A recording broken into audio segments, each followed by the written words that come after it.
There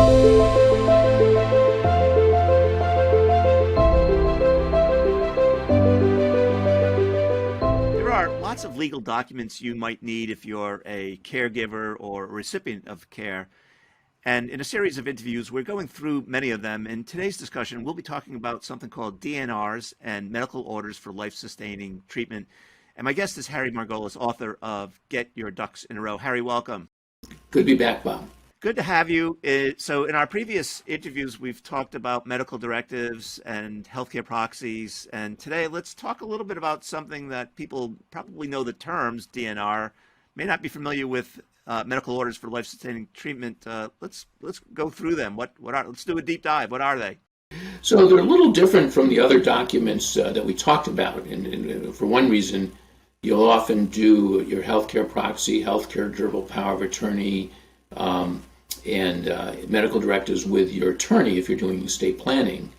Or you, as we talked about, a lot of times you can even just download these forms from the web and fill them out yourself.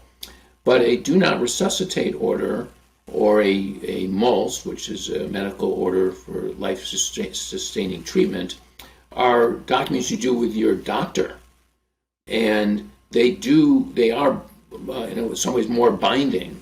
So do not resuscitate says that if you're in cardiac arrest or can't breathe, that medical people should not resuscitate you. Just let whatever's happening naturally happen.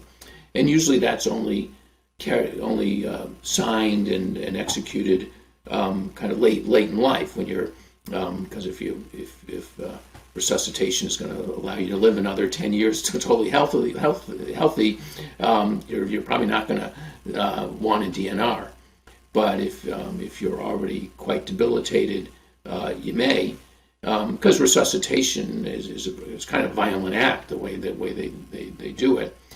So it can be hard to go through, and is something you may want to avoid.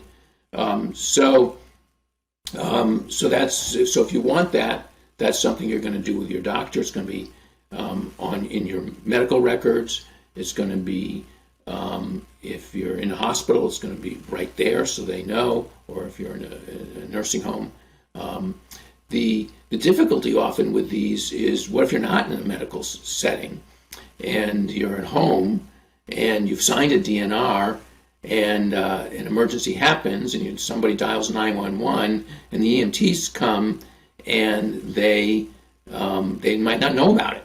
Or we had a situation in our practice where there was one that was executed and the EMTs looked at it and they decided, I think it was not signed by a doctor, it was signed by another medical professional who can sign these in Massachusetts, but I think she signed on the wrong line or something, and they said, well, we're not going to. We're not going to honor it. So they're going to err on the side of resuscitation rather than not resuscitating. And the woman was resuscitated. I think lived another, just a few days, and her it wasn't a good experience, and her daughter was very unhappy with what happened. I think the moral of that story in your book, anyway, was to don't call EMTs. Right, maybe it's hard when somebody's struggling not to, but because you're not going to know that. I think any court would have said that document was binding, and the fact that somebody signed on the wrong line was clearly form over function. But it is difficult. But the DNR is just life-sustaining treatment, yes or no. And people, as with our discussion earlier about the evolution of medical directives that started with a living will that said, don't keep me alive if I'm in a coma or vegetative state, and then developed into more nuanced documents. That has happened with DNRs. So now we have MOLSTs, medical orders for life-sustaining treatment, which is also something you talk with your doctor about and complete with your doctor, which you can go over and decide on different kinds of situations what kind of treatment you would want. And you'd be doing that in consultation with your doctor who would be able to explain kind of what the different kinds of treatments, what the different kinds of illnesses or conditions mean, so you can make an informed decision. Again, if you fill that out with your doctor and it's executed ultimately by the doctor again as a medical order, then that will be binding. And there have been some recent developments with regard to this document that doctors are now being paid by Medicare to discuss. Right. This goes, so fortunately, they're going to be compensated for this. Because it can be time consuming to have this discussion. This goes back a ways, if you may recall, when Medicare first planned to compensate doctors for having this discussion. Sarah Palin decided that they were death panels, and they were trying to kill everybody. But it was really just have a discussion about what kind of end-of-life care you would like. And so fortunately, she is no longer the political force she once was, and this is now reimbursed by Medicare.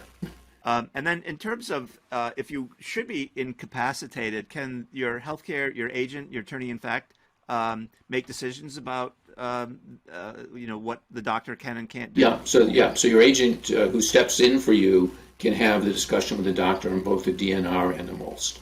So I know there's probably more to discuss. Anything we missed or anything that bears reemphasizing? I don't think so. I think that's it. But I think, again, these are more end-of-life discussions you're going to have with your doctor. So it's not something you're going to do when you're young and healthy. But when you're older, or we're assuming, or older or sicker, I was going to say older and sicker, they're not necessarily the same thing, or go together. But when it's more likely that you're going to have some issues, some healthcare issues, that's, I think, the time to have these discussions with your doctor. All right, Harry, I think in our next segment, we'll be talking about HIPAA releases, and that should, I think, at least cover much of the landscape that people, caregivers, and recipients of care need to know when it comes to some of these medical and legal documents. That's right. So always a pleasure. Thank you for sharing your knowledge and wisdom, Harry. Okay, my pleasure, Bob.